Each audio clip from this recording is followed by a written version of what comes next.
Ok, bonsoir tout le monde. Voilà, nous faisons cette vidéo en collaboration entre AgriPromo et AgroSeed Consulting. Donc, le but de cette vidéo, c'est de vous expliquer quelles sont les motivations, pourquoi et comment reconnaître un bon site agricole. Donc, cette partie de la vidéo va être abordée par AgroSeed Consulting. Et voilà, au terme, on va parler des étapes qui sécurisent, entre guillemets, parce que, comme je le dis, il n'y a pas d'infaillibilité. Donc, à travers de cette vidéo, on va parler de comment on peut faire pour obtenir un terrain traditionnel. Donc, ce sont les étapes qu'on va aborder au cours de cette vidéo. Donc, merci de regarder. Alors, fidèles abonnés, vous avez suivi mon collaborateur de AgriPromo. Car vous savez, l'un des problèmes que nous avons régulièrement en Afrique, c'est que nous ne parvenons pas à collaborer entre nous jeunes, entre nous entrepreneurs. Et cette vidéo, c'est déjà pour marquer la jeunesse, pour faire comprendre à la jeunesse qu'il est important de collaborer. Car en collaborant, nous allons aller au-delà de l'atteinte des objectifs qui sont fixés. Dans le but de vous satisfaire, fidèles abonnés, dans le but de vous apporter le maximum d'informations dont vous avez besoin, nous avons pensé utile et nécessaire de faire cette collaboration. Nombreux sont ceux du côté de la diaspora ou ceux qui sont au niveau local, au Cameroun comme dans tous d'autres pays d'Afrique, qui souhaitent ou qui voudraient se lancer dans le domaine agricole ou qui se sont fait arnaquer lors de l'achat d'un terrain. Alors, cette vidéo, c'est pour vous, afin que vous puissiez savoir réellement ce qu'il vous faut comme procédure ou étape à respecter, afin d'éviter d'être arnaqué. Dans cette vidéo, nous allons vous servir du lourd. Si vous n'êtes pas encore abonné, je vous invite à vous abonner, car si vous ne vous abonnez pas, vous ne savez pas ce que vous perdez. Alors, vous êtes à la bonne chaîne, vous êtes à la bonne porte. Si vous êtes installé, nous allons lancer avec la vidéo. Comme mon collaborateur Vianney a dit, la première partie sera technique et la deuxième partie sera administrative sur le plan traditionnel d'acquisition d'un terrain agricole. Alors, suivez la vidéo jusqu'à la fin et vous serez satisfait. N'hésitez pas à partager afin que d'autres puissent aussi en bénéficier de ces informations. Alors, une fois que vous installez, nous allons débuter avec le contenu. C'est parti. Ok. Bon, fidèles abonnés, nous sommes, comme vous remarquez, nous sommes en pleine forêt. Ça, c'est dans la localité de Ndjeng, en pleine forêt. Pourquoi? Parce qu'il y a un de nos abonnés qui est du côté de l'Hexagone qui a décidé de se lancer dans l'agriculture et il n'avait pas de terrain. Il nous a contactés pour pouvoir avoir accès à un terrain afin de se lancer dans l'agriculture. Et nous sommes sur le terrain aujourd'hui pour pouvoir l'accompagner sur le plan technique et traditionnel afin de garantir l'achat de son terrain, qu'il ne puisse pas avoir des problèmes de litige foncier, car c'est l'un des problèmes majeurs que nous rencontrons au quotidien.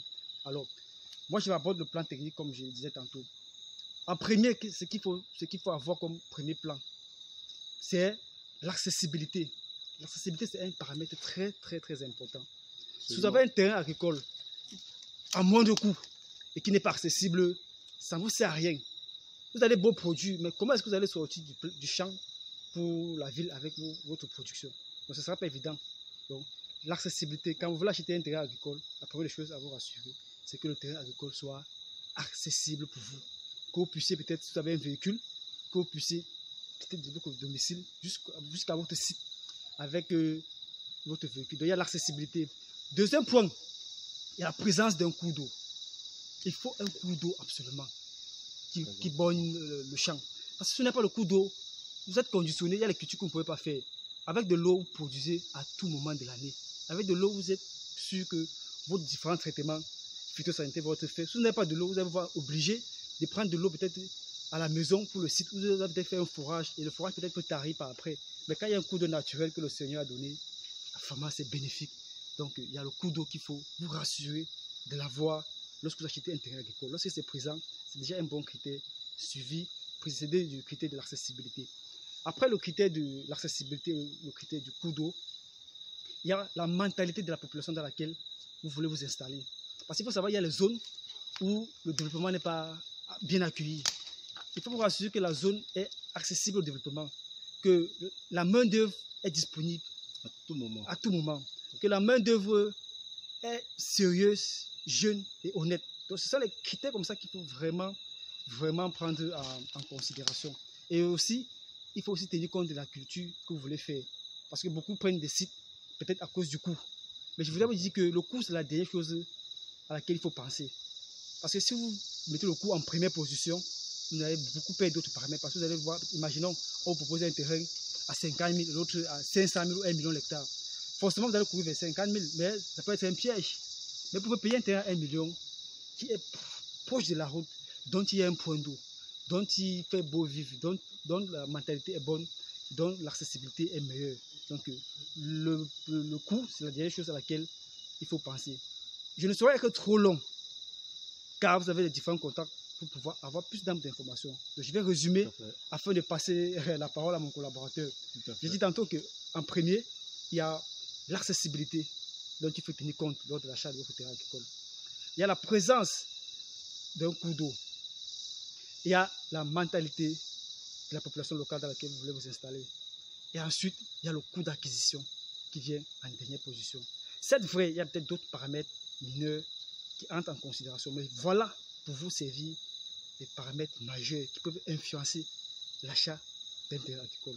Mais je sais que peut-être vous n'avez pas cette compétence-là pour dénicher ces différents paramètres, pour pouvoir parcourir des hectares comme actuellement nous sommes en train de faire sur ce terrain que nous avons visité et énormément épuisé.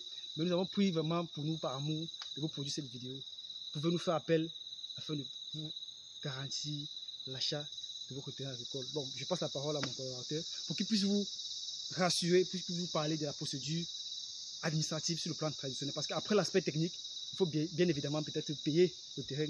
Mais avant cela, il faut vous rassurer des procédures administratives. Alors, Mr. Avianu Raf des Flores. Ok, d'accord. Je crois qu'il a bien résumé hein, en quelques mots.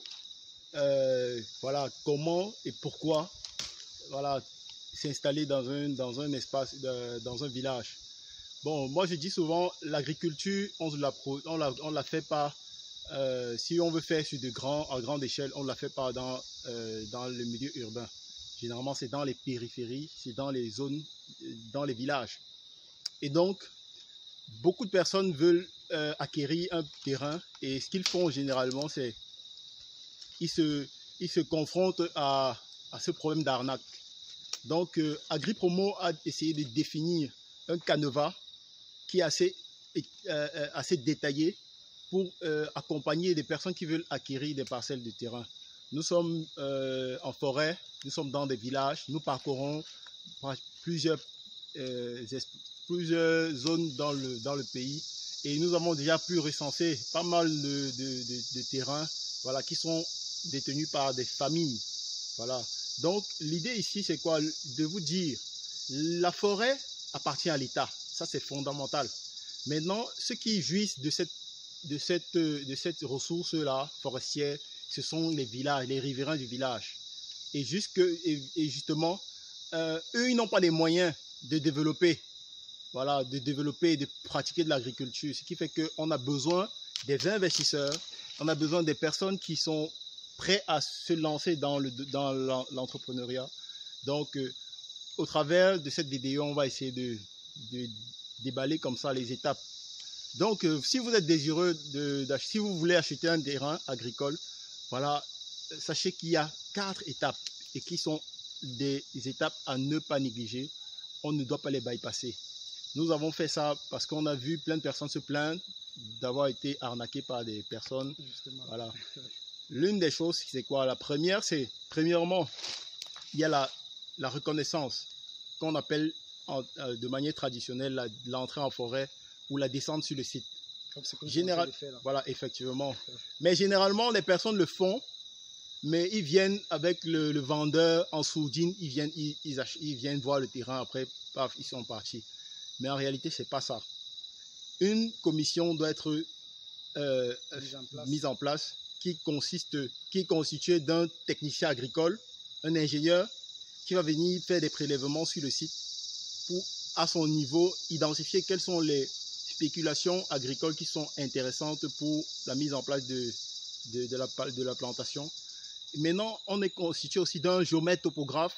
Lui, son rôle sera de venir observer la topographie du site et prélever les données géographiques du site à travers le GPS, qui par la suite il pourra aller vérifier si toutefois il n'y a pas un projet en cours, un projet d'immatriculation foncière en cours sur le site.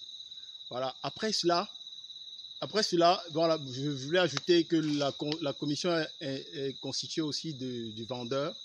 Voilà. Et voilà, et toutes les personnes qui sont riveraines, donc ça veut dire les voisins. Voilà. Une fois que ça a été fait, ok, la deuxième étape, c'est la négociation avec l'acheteur. Une fois que la négociation a été faite et que vous avez un prix, voilà, on fait un layon. On fait les layonnages pour délimiter la parcelle de terrain qui va être exploitée. Et ça encore, qui sera mesuré par un géomètre. Donc le géomètre de base qui a prélevé les données viendra mesurer pour que effectivement l'acheteur puisse avoir de manière certifiée que ce site, c'est 50 hectares, c'est 10 hectares, c'est 20 hectares. Donc c'est un peu ça. Et je voulais ajouter, une fois que cette étape, on en est à cette étape, on peut passer à l'achat. Et voilà, si le géomètre a certifié que le site est intéressant, voilà, pour la culture, certainement avec l'approbation aussi du technicien agricole, du conseiller, voilà, ces aspects qui sont intéressants. Maintenant, après cela, on passe à l'achat. Bon, l'achat généralement se passe avec deux parties, l'acheteur, le vendeur et des témoins. Et une fois qu'il y a un accord et que la transaction financière se fait, vous allez vers les autorités compétentes pour certifier la cession de l'espace. Parce qu'en réalité, on n'achète pas la forêt. C'est un bien de l'État. C'est la mise en valeur qui viendra donner une valeur justement à cet espace pour dire, OK, vous avez travaillé sur l'espace et vous êtes donc vous êtes propriétaire de la mise en valeur qui est sur le site. Donc ensuite, il y aura une procédure administrative qui est purement administrative, qui est du domaine du foncier.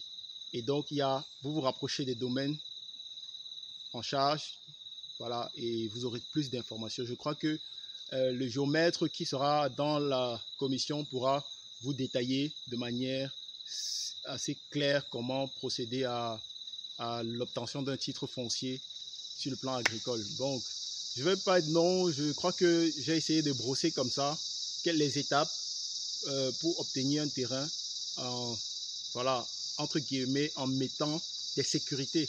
Cette sécurité, justement, c'est quoi? C'est le fait d'avoir un géomètre qui vous certifie qu'il n'y a pas de projet d'immatriculation foncière sur le site. Voilà. Et ensuite, voilà, une fois qu'on vous a présenté au chef du village, le chef du village vous donnera toutes les procédures. Comment généralement, traditionnellement parlant, on demande un abandon de droit coutumier pour dire, OK, le village vous accepte de développer votre projet dans sur le vous installer, quoi. Exactement. Et ça, une fois que vous l'avez fait, je crois que vous pouvez être propriétaire terrien sur le plan traditionnel. Donc, il ne reste plus que l'aspect administratif qui concerne le ministère des domaines fonciers.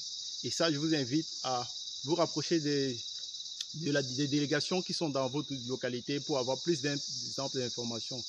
Et donc, je vais finir en disant, une fois que vous avez acheté votre site, ne tardez pas.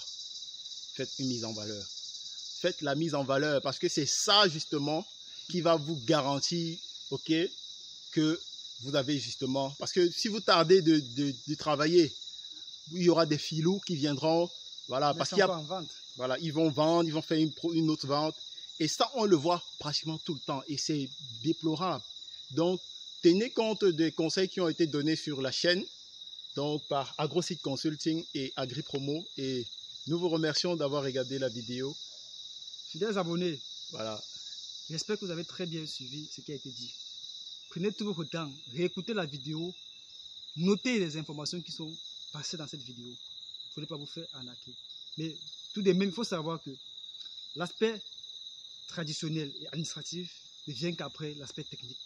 Et durant votre descente technique, n'hésitez pas de vous faire accompagner par les professionnels afin d'être rassuré, afin d'être sûr que sur le plan technique, c'est bon. Avant d'engager les autres procédures administratives, on ne saute pas les étapes. Il y a d'abord descente technique, et puis par après, le reste sur le plan traditionnel et administratif. Tout à Alors, fait. si vous avez regardé la vidéo jusqu'à ce niveau, on va vous donner un petit bonus. Ok. Vous connaissez ceci, certainement vous vous posez des questions depuis longtemps, mais qu'est-ce qui tient en main? Voilà, il va encore nous sortir quoi? Vous avez vu, ce n'est pas du montage. Voilà, c'est de la termitière. Cette termitière, je peux la consommer, comme vous voyez. Il a dit, voilà, bon, nous sommes des chantinards et en brousse, il faut vivre des bienfaits de la nature. Il faut en profiter. La nature, c'est un milieu thérapeutique. Il y en a énormément de bienfaits dans la nature. Ça, c'est une termitière. Son rôle premier, déjà, en un, elle rassure sur la fertilité d'un sol. Si vous avez un sol, si vous visitez un sol, vous avez un champ, vous avez énormément de termitières, rassurez-vous que ce champ est très fertile. Mais maintenant, pour son deuxième rôle, je laisse le soin. Je laisse le soin à mon collaborateur de vous parler de son deuxième rôle sur le plan sanitaire. Vous serez surpris de savoir, d'écouter ce qu'il va vous dire par rapport à cela. Écoutez. Ok, moi je crois que nous sommes en Afrique et en Afrique on partage. Donc cette termitière en réalité, voilà, c'est une astuce de grand-mère. Ça je l'ai appris de ma maman. C'est un médicament, voilà, on va dire préventif, mais je ne sais pas. Vu qu'il est naturel, on peut le consommer. Moi je le consomme pratiquement tous les matins. Voilà, un verre. À ce qu'il paraît, il est très bénéfique pour la santé. Ça a des effets thérapeutiques, il paraît, je dis toujours, parce que je n'ai pas les moyens de les vérifier. Mais justement, en tant qu'astuce de grand-mère, je crois que ça pourra intéresser à tous les abonnés.